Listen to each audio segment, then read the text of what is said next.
നാടക കണ്ണൂർ ജില്ലാ കമ്മിറ്റിയുടെ നേതൃത്വത്തിൽ ത്രിദിന നാടക ശില്പശാല പയ്യന്നൂർ കാനായി യമുനാതീരം റിസോർട്ടിൽ ആരംഭിച്ചു. 3 ദിവസത്തെ ക്യാമ്പ് നയിക്കുന്നത് നാടക സംസ്ഥാന സെക്രട്ടറി കൂടിയായ ജെ ശൈലജയാണ്.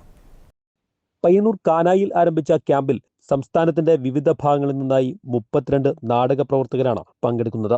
3 ദിവസങ്ങളിലാണ് ക്യാമ്പ്.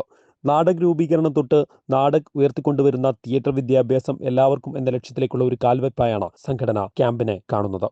3 ദിവസത്തെ ക്യാമ്പ് നയിക്കുന്നത് നാടക് സംസ്ഥാന സെക്രട്ടറിയായ ജെ ശൈലജയാണ്.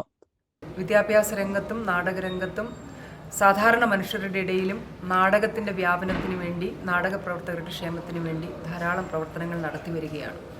എല്ലാവർക്കും നാടക വിദ്യാഭ്യാസം എന്നത് കാണികൾക്കും നാടകം ചെയ്യാൻ ആഗ്രഹിക്കുന്നവർക്കും നാടകത്തിൽ നിൽക്കുന്നവർക്കും എല്ലാവർക്കും നാടക വിദ്യാഭ്യാസം അനിവാര്യമാണ് എന്ന് വിശ്വസിക്കുകയും അതിനു വേണ്ടിയിട്ടുള്ള നാടക പ്രവർത്തനം നടത്തിക്കൊണ്ടിരിക്കുകയാണ് ഈ സംഘം. 32ഓളം പഠിതാക്കൾ ഈ നാടക ക്യാമ്പിൽ പങ്കെടുക്കുന്നു. കണ്ണൂർ ജില്ലാ കമ്മിറ്റി ഒരു നാടകം ജനങ്ങളിൽ പഠിപ്പിക്കാൻ, അല്ലെങ്കിൽ നാടകത്തിലെ പുതിയ സാധ്യതകളെ പുതിയ കാല നാടക അഭിനേതാക്കൾക്കും സംവിധായകർക്കും പഠിപ്പിക്കുന്നതിന് വേണ്ടിയും അവരെ പരിചയപ്പെടുത്തുന്നതിന് വേണ്ടിയിട്ടാണ് ഇത്തരം ഒരു പഠന സ്കൂൾ സ്ഥാപിക്കുന്നത്. ഇതിൻ്റെ 2ാം ഘട്ടം മെയ്യിൽ ഒരു 5 ദിവസത്തെ ക്യാമ്പായിട്ട് ഞങ്ങൾ നടത്തും. അപ്പോൾ കൃത്യമായ നല്ല നാടകങ്ങൾ, പ്രൊഡക്റ്റുകൾ ഉണ്ടാക്കുക എന്ന ഉദ്ദേശത്തോടു കൂടിയാണ് ഈ ക്യാമ്പ് സംഘടിപ്പിച്ചത്.